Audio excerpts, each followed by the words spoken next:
자, 오늘 함께 봉독하실 하나님 말씀 사도행전 10장 44절로 48절까지 말씀을 교독하겠습니다. 자, 함께 봉독하실 하나님 말씀 사도행전 10장 44절로 48절까지 말씀을 교독합니다.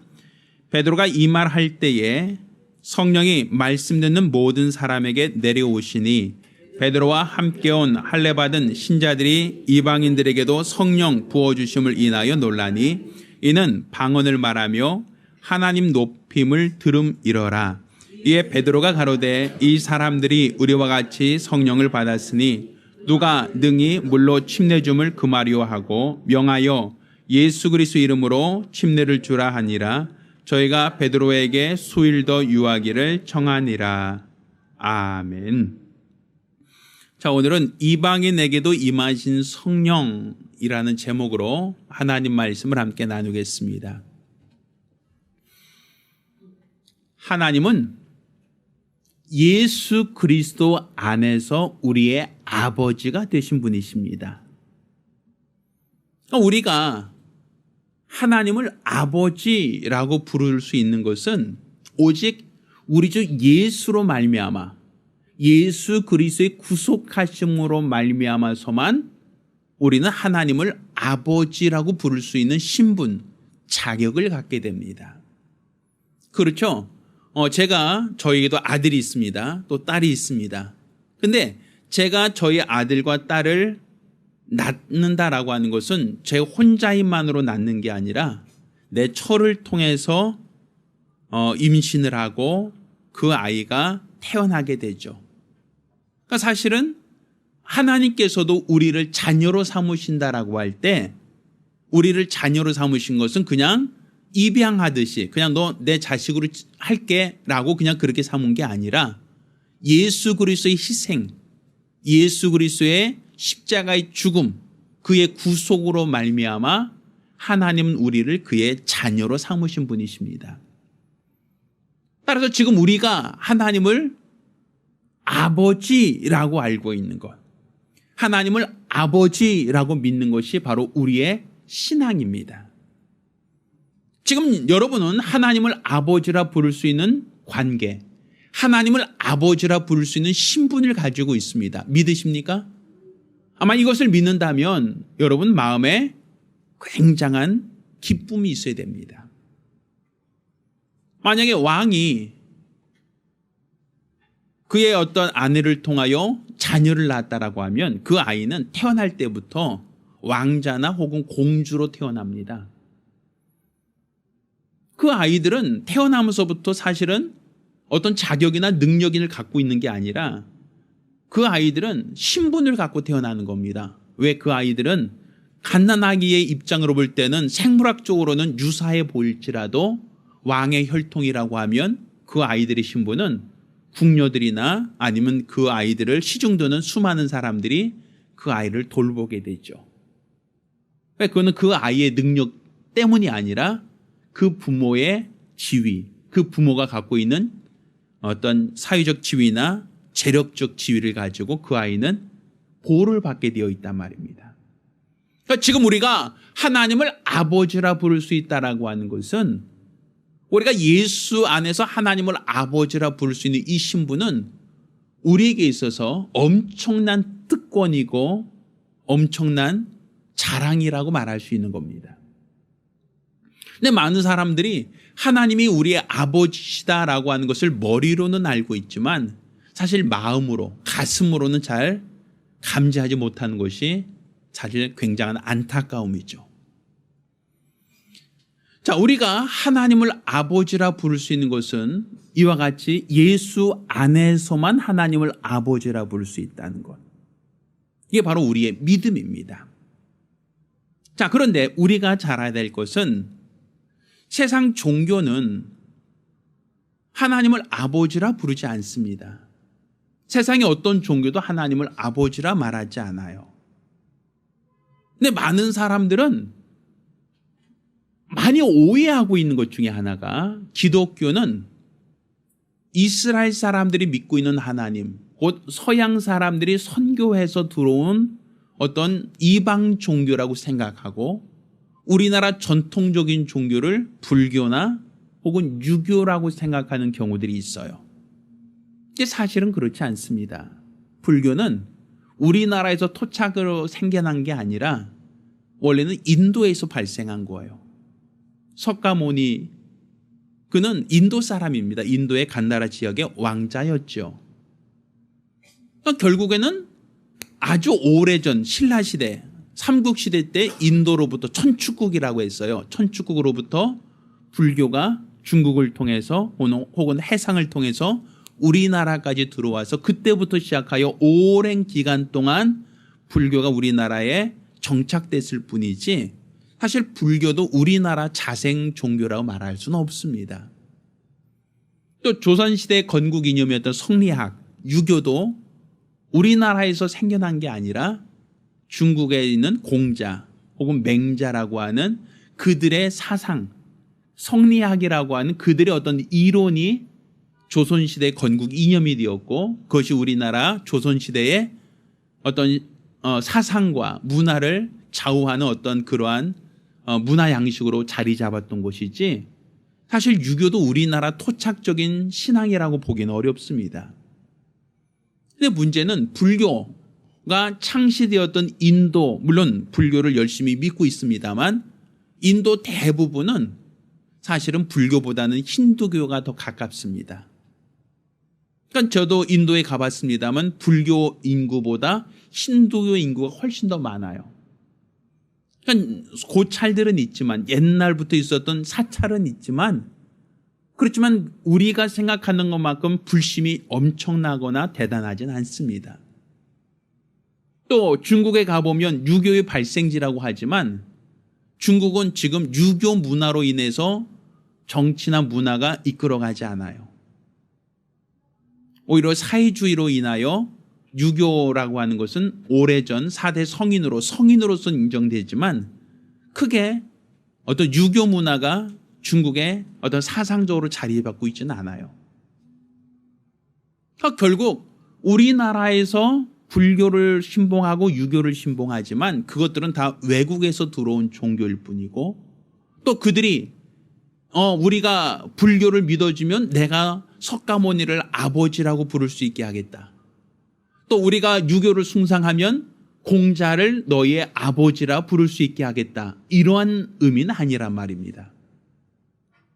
그들의 사상을 가지고 오고 그들의 어떤 이론을 가지고 왔을지 모르지만 그것이 그들과 우리의 관계를 아버지와 자녀의 관계로 묶어주지는 않습니다.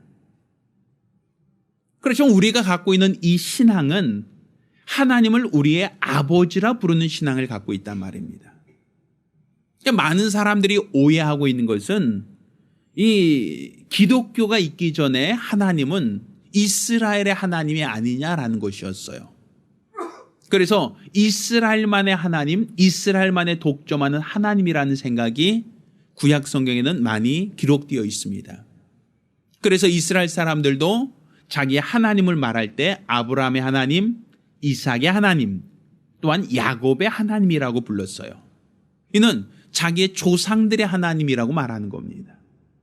이렇게 그들의 조상의 하나님이 그들을 애굽에서 이끌어내셨고 그들에게 가나안 땅을 기업으로 주셨습니다. 또 하나님께서는 이스라엘 백성들에게만 하나님의 율법이라는 법을 주셨어요. 그래서 율법을 받은 자들은 하나님의 백성이라 칭하고 율법을 받지 못하였던 사람들을 이방인이라고 하여 그들을 하나님께서 외면하셨단 말입니다. 그러다 보니까 사람들은 이스라엘의 하나님 여호와, 지금 우리가 섬기는 신도 결국은 이스라엘에 섬기던 그 하나님을 믿는 그 신앙이 우리에게까지 전파된 게 아닌가라는 생각.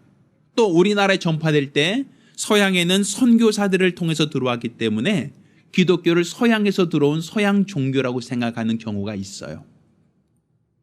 또 실제로 이스라엘 사람들은 그들이 가나안 사람들과 아내를 얻지 말라고 하는 말씀이 있어요.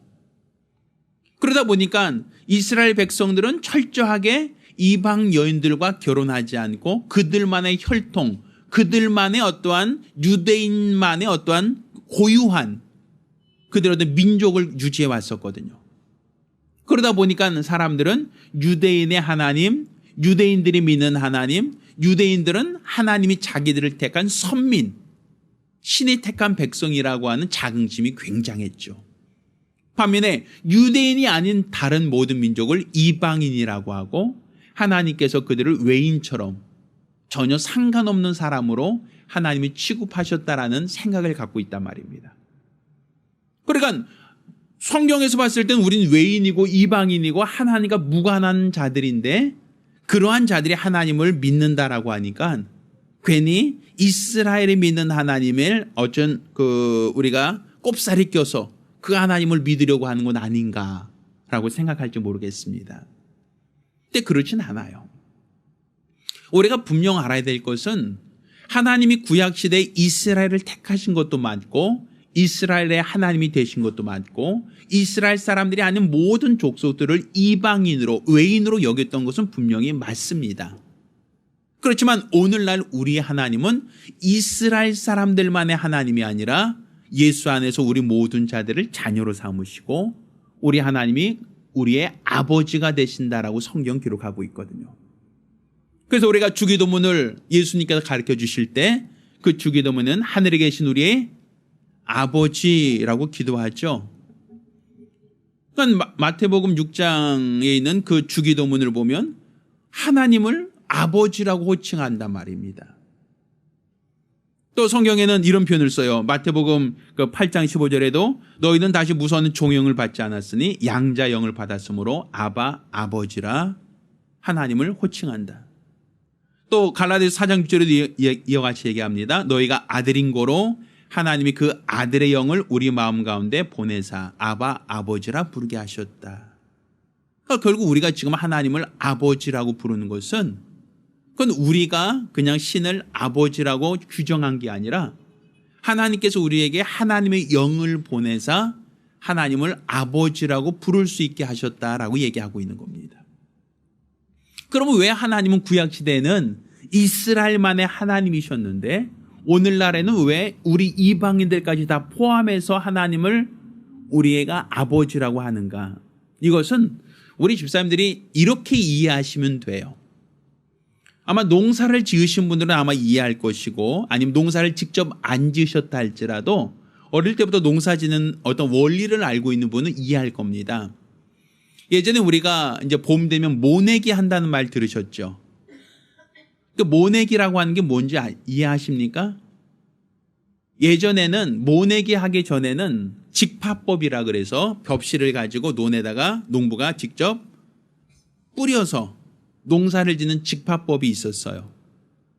그런데 이제 농업 기술이 더 발달되다 보니까 이렇게 논에다 직접 벽실을 뿌리는 직파법이 아니라 벽실을 포트라 그러죠. 포트. 어떤 이런 조그만 틀에다가 벽실을 일일이 심어 놓고 그것을 봄이 되기 전부터 비닐하우스나 이런 데다가 별도로 관리를 해요. 그래서 거기서 싹을 틔워서 일정한 크기만큼 나오게 한 다음에 이제 날씨가 풀리고 봄이 되었을 때 이제 모내기를 하는 거죠. 자, 그러면 농부의 원하는 것, 농부가 원하는 것은 자기가 갖고 있는 온 들녘에다가 다 농사를 짓는다라는 것이 농부가 원하는 기대죠. 자, 농부는 자기가 갖고 있는 모든 들녘에다가 벼를 심겠다, 쌀 농사를 하겠다는 목적과 계획을 가지고 있어요. 그런데 아직 날씨가 좀 춥고 아직 기한이 이르기 전에는 직접 씨를 뿌리지 않고 포트에다가 벽씨를 뿌려서 모를 준비하잖아요. 그 모를 준비하는 동안은 이 바깥에 있는 들녘은 관리하지 않습니다. 그냥 들판은 그냥 물만 채워놓을 뿐이지 별도로 어떤 것도 관리하지 않아요. 거기는 잡초가 자라기도 하고 아니면 뭐 다른 것이 나도 일단은 내버려 둬요. 그리고 그때는 뭐만 관리하죠? 모판만 관리하는 거예요. 모판에다 물을 주고 모판을 춥지 않게 보호하고 모판이 얼지 않도록 관리하면서 모판을 농부는 세심하게 주의해서 키우죠. 그러니까 그때의 관점으로 본다면 농부는 누구의 농부예요? 모판의 농부라고 말하죠. 온 들녘은 내버려 두고 모판만 관리하고 있으니까. 그러니까 농부의 관심은 어디에만 있는 겁니까? 모판에만 있잖아요. 거기에 물 주고 거리에 거름 주고 거기에 혹시 병충해가 생기지 않도록 신경 쓰지 않습니까? 자, 그렇지만 때가 돼서 모내기 철이 되면 그때는 모판을 다 일일이 드러내서 이항기에다 놓고 혹은 사람들이 직접 논에다가 벼를 심기 시작한단 말입니다. 그걸 모내기라고 하죠. 자, 이렇게 온 들녘에다 모를 이식하고 나면 그 다음부터는 모판 봐야 안 봐요? 모판에 가서 뭐 다시 물 주고 뭐 관리합니까? 그거 안 하죠. 어디에 가죠? 농부의 마음은 이제 모판이 아니라 온 들녘, 내가 모를 이식해 놓은 그 온 들녘에 있는 벼들이 자라도록 관리하고 돌보지 않습니까? 근데 요즘에는 농사 짓는 걸, 저도 아버님이 농사 짓는 거 옆에서 보면 벼만 그렇게 하는 게 아니에요. 요즘에 고추를 심거나 뭐 오이를 심거나 호박을 심거나 고구마를 심거나 다 요즘에는 씨앗을 심는 경우는 거의 없는 것 같아요. 전부 다 포트에다가 이렇게 요만큼 자랄 만큼 한 걸 팔아요.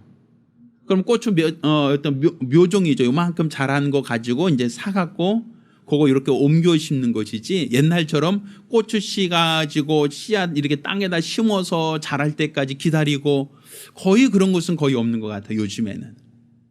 그러니까 결국 요즘에는 어떤 모판이나 포트를 이용해서 농사를 짓지 않습니까?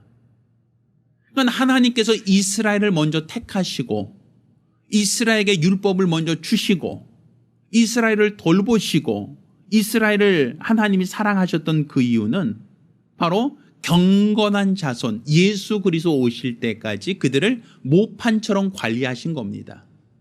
그러니까 그때의 하나님은 누구만의 하나님처럼 보이는 겁니까?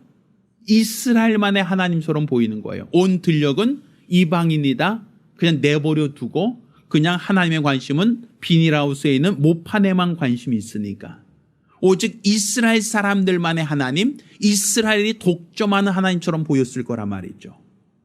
그렇지만 예수 그리스도 오셔서 그가 우리 모든 인류를 위하여 피 흘리시고 난 다음, 그 다음부터는 모판이 아니라 온 인류를 향하여 다 이식하고 이제는 모판이 아닌 온 들녘에 이식되어져 있는 것을 내 땅이다라고 하고 거기를 돌보는 거예요. 거기다 물을 주고 거기다 거름을 주고 거기에 어떤 병충해 생기지 않도록 돌보는 그 역할을 하는 거란 말입니다.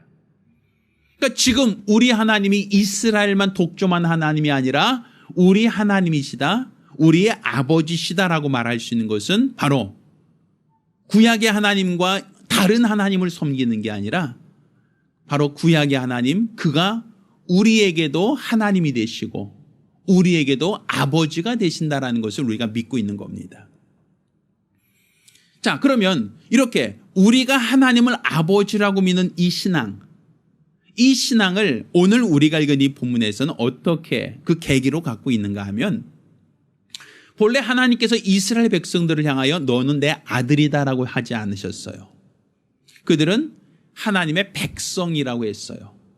하나님의 종으로 하나님이 불러서 모판처럼 관리를 했을 뿐입니다.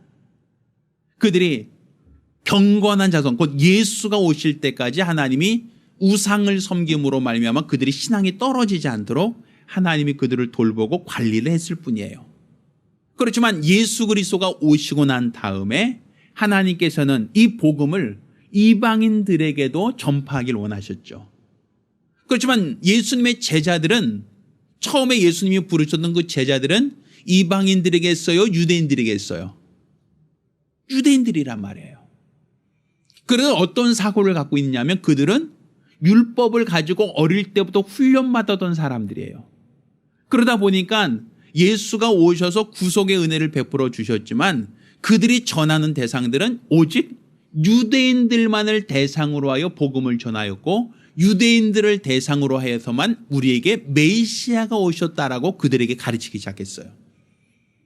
그래서 멀리 있는 사람들, 로마 전 지역에 있는 사람에게 복음을 전하더라도 그 대상들은 철저하게 유대인들, 헬라파 유대인들이 대상이었습니다. 그런데 하나님께서 어느 날 베드로에게 또 고넬료에게 각각 다른 계시를 하십니다. 이 고넬료라고 하는 사람은 원래 로마의 백부장이에요. 로마의 백부장이라고 하는 것은 그 당시 우리나라로 친다면 일제시대하에 일본의 순사 혹은 일본의 어떠한 초급 장교 이 정도 순서가 될 거예요. 그러면 우리나라가 만약 일본의 어떤 지배를 받고 있을 때 일본 사람이라고 하면 우리나라 사람으로 볼 때는 어때요? 우호적인 대상은 아니죠. 그런데 이 백부장, 고넬료라고 하는 백부장은 그냥 어떠한 로마 사람으로서 이스라엘을 군림하고 있는 어떤 그런 사람이기보다는 어떠한 구제도 많이 하고 어려운 사람도 돕고 또 선한 일을 많이 하고 이스라엘이 믿는 하나님에 대해서 그냥 경외하던 그런 마음을 갖고 있던 사람이다라고 보여져요.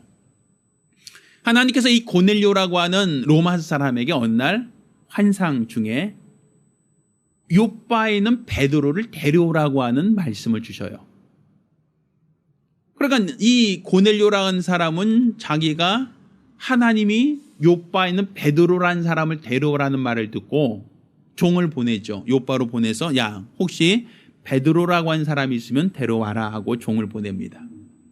근데 그 같은 시간에 하나님이 베드로에게는 자 비몽사몽 중에 환상 중에 혹은 꿈꾸는 중에 하늘에서 어떤 보자기가 내려오는데 그 보자기에는 율법에서 먹지 말라고 금하였던 음식들 예를 들어서 돼지라든지 조개라든지 뭐 문어라든지 이런 어떤 그런 음식들이 있는 것을 보자기가 내려와고 너에게 먹으라 한단 말입니다.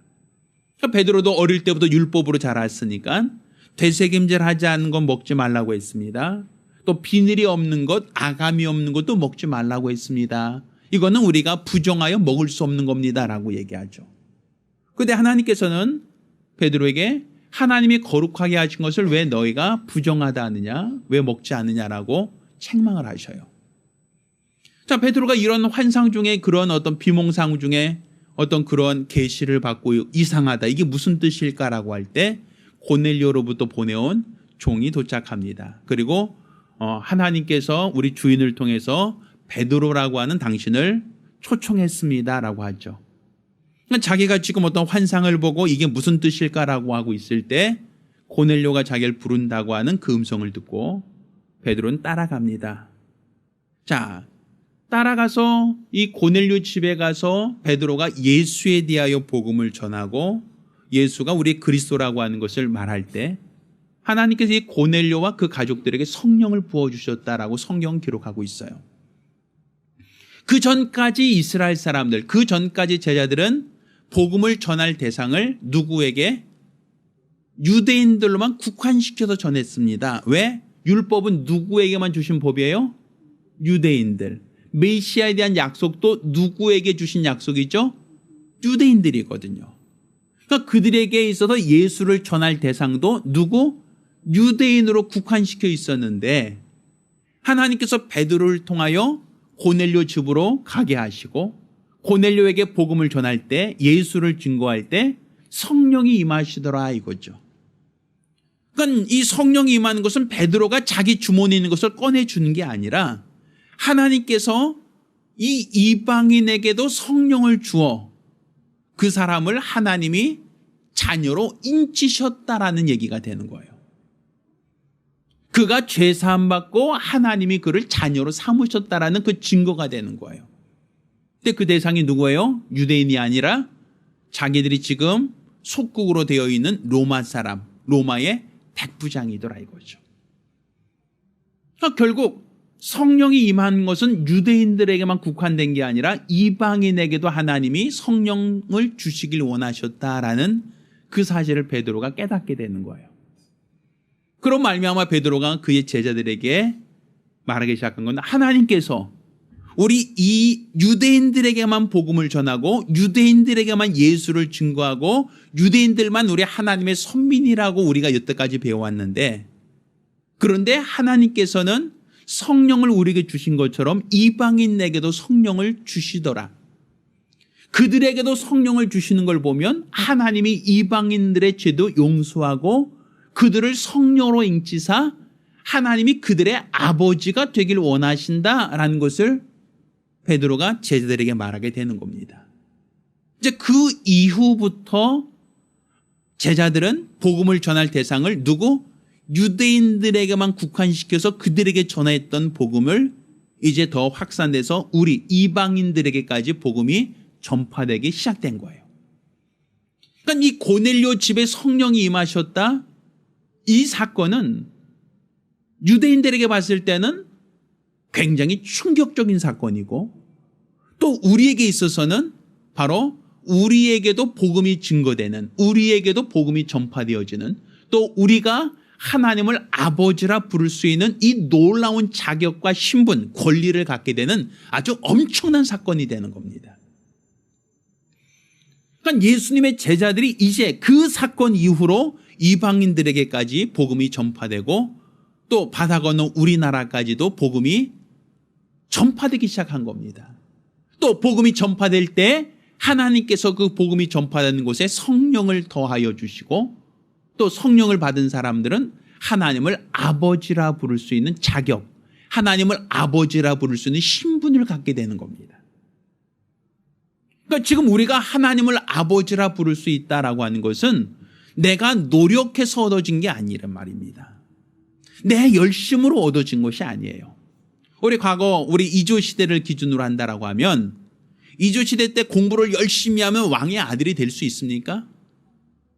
아무리 그가 공부를 해서 과거를 장원급제하고 출세한다 할지라도 왕을 물려받을 자녀가 되지는 못합니다. 그는 평생 신하의 신분을 가질 수밖에 없는 거예요.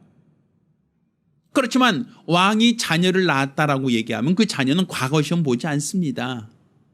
과거 시험 보지도 장원급제하지 않아도 그는 태어날 때부터 죽을 때까지 왕족으로서, 왕실의 자녀로서의 어떤 권리와 특혜를 받지 않습니까? 그처럼 우리가 하나님의 자녀가 되었다는 건 내 노력으로 얻어진 신분이 아니라 하나님께서 예수 그리스도 안에서 우리를 자녀로 삼으셨다는 것이고, 하나님이 우리를 자녀로 삼으셨다는 것은 예수의 피로 죄사함 받은 자들에게 성령을 부어주사 성령으로 말미암아 우리를 자녀로 인치셨다. 너는 내 자녀라고 하나님이 인정하셨다는 겁니다. 따라서 우리가 지금 신앙생활하고 있는 것은 세상 종교와 같은 어떤 막연한 게 아니라 그냥 어떠한 외세에서 들어온 하나의 종교가 수많은 다른 종교들 중에 하나의 종교를 알고 믿고 있는 게 아니라, 우리는 하나님께서 이전까지는 이스라엘만의 하나님, 이전까지는 이스라엘만의 독점적인 하나님처럼 보였지만 그 하나님께서 우리 이방인들도 하나님께서 예수 그리스도 안에서 구속하시고 우리도 성령으로 말미암아 그의 자녀로 삼았다는 이 놀라운 약속을 우리에게 주신 겁니다. 여러분이 이것을 믿는다면 여러분은 예수 안에서 하나님을 아버지라 부를 수 있는 신분, 하나님을 아버지라 부를 수 있는 자격을 갖게 되는 겁니다. 많은 사람들이 이제 다다음 주 정도 되면 추석 명절이 있죠. 한가위 명절 때 되면 사람들은 유교적으로 어떤 우리나라 전통적인 어떤 방식에 따라서 제사상 차리죠. 돌아가신 조상에게 대한 제사상을 차리고 지방을 붙이고 또 거기다가 사람들이 예를 갖추며 살아생전에 우리 부모에 대한 예를 다합니다. 근데 사실 이런 유교적 전통은 사실은 중국에서 넘어왔는데 중국은 그렇게 하지 않아요. 중국은 우리나라처럼 지방 붙여놓고 음식 그렇게 차려놓고 하지 않습니다. 사실 우리나라에서 홍동백서라고 하는 어떤 그런 어떤 규리시 해서 이게 제상 차리는 거 있죠. 어느 나라에도 없어요. 이건 유교에서도 정해져 있지 않아요. 우리나라에만 있어요. 그리고 우리나라는 그게 오래전부터 내려왔으니까 전통이다라고 얘기하죠. 그리고 조상을 섬기는 것이 자녀의 마땅한 본분과 의무라고 얘기합니다. 그래서 돌아가신 분에게 신위라고 해서 우리는 그들을 잘 섬겨야 자녀들이 복을 받는다라고 하는 그런 어떤 막연한 기대를 갖고 있어요. 우리를 낳아주신 부모이기 때문에 공성하자 섬기자만이 아니라 또 그들을 잘 섬겨야만 자손들도 잘 될 수 있다고 하여 그들에게 좋은 묘자리를 주고 또 그들에게 때를 따라서 명절 때마다 성묘를 하고 그들에게 제사를 차며 절을 합니다. 살아계실 때 우리 부모였던 분, 할아버지였던 분, 조상이었던 분이라는 것을 우리가 부정하지 않습니다. 그들의 은혜를 우리가 무시하지는 않습니다. 그렇지만 우리는 그분들이 살아계실 때 우리가 그들에게 효를 다하자는 것을 우리가 부정하는 게 아니라 그들을 신격화시키는 것이 온전치 않다라는 것뿐입니다.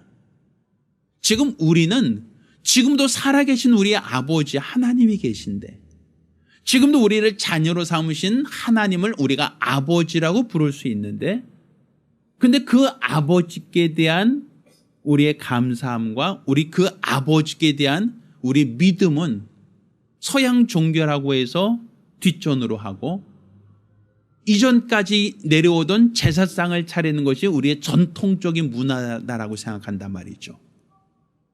사실은 불교나 유교나 다 그 나라에서조차도 명맥이 끊어진, 어떻게 본다면 인도에서도 불교가 거의 굉장히 약하고 중국에서도 유교 사상은 사실 옛날 오래전 사상일 뿐이지 그 나라에는 그렇게까지 조상을 섬기지 않거든요. 근데 우리나라에서는 그걸 전통이라고 얘기한단 말이죠. 그 역시도 외세에서 들어온 것일 뿐이지 전통이라 말할 수 없습니다. 또 우리는 공자를 우리의 아버지라고 말한 적도 없고 아버지라 섬기지도 또 석가모니를 우리 아버지라고 믿거나 섬기지도 않습니다. 우리 하나님께서 우리를 자녀 삼으시고 우리에게 우리의 아버지가 되셨다는 걸 믿으신다면 사실 이런 명절 때 우리는 돌아가신 부모에 대한 감사한 마음을 우리가 부정하던 게 아니라 하나님이 우리의 아버지시고 우리를 자녀로 삼으셨다는 것에 대한 감사한 마음, 이런 마음을 갖는 것이 마땅하지 않겠는가. 우리가 우리 자신을 돌아볼 수 있는 기회가 되어야 된다라고 봅니다. 따라서 이번 명절 기간이 바로 우리가 돌아가신 어르신들만이 아니라 살아계신 우리의 하나님 아버지, 그 아버지를 찾고 아버지께 감사하는 마음 갖는 복된 명절이 되어지기를 예수 이름으로 부탁드립니다. 기도합니다. 우리 같이 기도하실 때에 하나님 우리를 자녀로 삼으신 우리의 아버지십니다. 예수 안에서 우리를 자녀 삼으셨다라고 성경은 말하고 있습니다. 따로 우리가 하나님은 그냥 막연한 대상, 서양 종교, 과거 옛날 이스라엘 사람들만이 섬기는 하나님이 아니라 오늘날 우리를 부르시고 우리를 성령으로 인치사 우리를 자녀 삼으신 우리 하나님 아버지, 그를 섬기는 하나님의 자녀된 권세를 갖고 믿음 생활할 수 있도록 간절히 사모하며 한 목소리로 기도합니다. 할렐루야, 할렐루야. 하나님이 우리의 아버지라고 하는 것은 교리적인 얘기가 아닙니다. 하나님 우리를 친히 예수 안에서 낳으셨다라고 하는 이 믿음이 있습니다. 따라서 우리 모든 성도들마다 하나님이 기뻐하시는 거룩한 믿음 가지시기를 예수 이름으로 축원합니다. 이제는 우리 주 예수 그리스도와 아버지 하나님의 극진하신 사랑과 보혜사 성령님의 교통하시고 역사하심이 오늘 이와 같이 성령으로 말미암아 인치고 이로써 우리 하나님을 아버지라 부를 수 있는 자녀된 권세를 갖고 일평생 믿음으로 살기로 열심한 우리 모든 성도들과 가정들 위해 이제로부터 영까지 함께 있을지어다. 아멘. 우리 하나님께 영광이 모습을 드리겠습니다.